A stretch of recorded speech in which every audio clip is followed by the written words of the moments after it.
The superscription to this psalm tells us everything we need to set the scene. This is the moment recorded in 1 Samuel 21, when David flees from Saul and runs straight into enemy territory.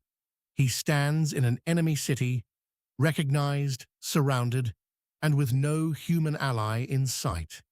He feigns madness to survive. Be merciful unto me, O God, for man would swallow me up. He fighting daily oppresseth me. Psalm 56, verse 1. David opens with a cry for mercy, not a polished prayer, but a desperate one. The word merciful carries the idea of grace shown to someone who has no claim on it.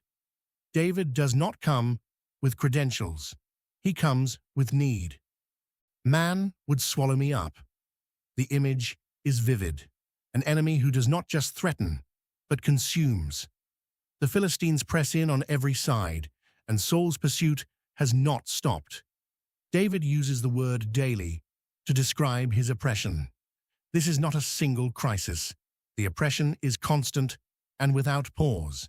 The proper response to relentless pressure is not self-reliance. It is a return to God. David does not calculate his options first. Rather, he prays. Mine enemies would daily swallow me up, for they be many that fight against me, O thou Most High. Psalm 56, verse 2. David repeats the image of being swallowed up, and the repetition is not accidental. He is pressing the point before God. His enemies are many, and David is just one man. The odds are impossible.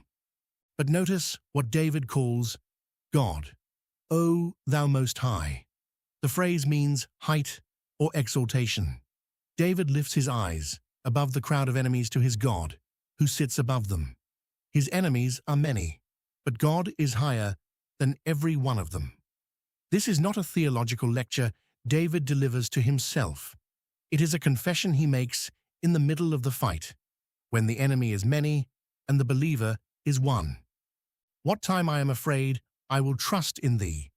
Psalm 56, verse 3. This verse does not say David is never afraid. It says what David does when he is afraid. His fear is acknowledged without shame. David does not pretend that the Philistines are harmless or that Saul's soldiers are no threat. He is afraid, and he admits his fear. But fear does not have the last word. I will trust in thee.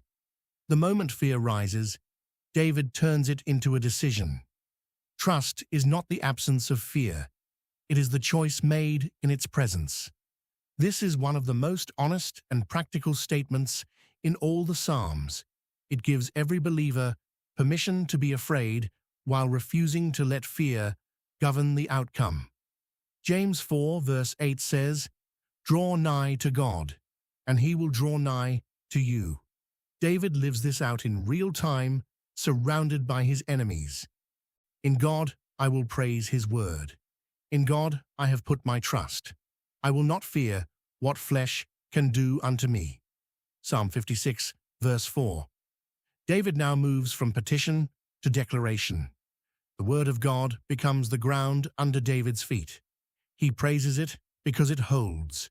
It does not shift when circumstances change. Flesh is the word for mortal humanity. Man, for all his rage, is only flesh. He is limited and temporary, but God is eternal.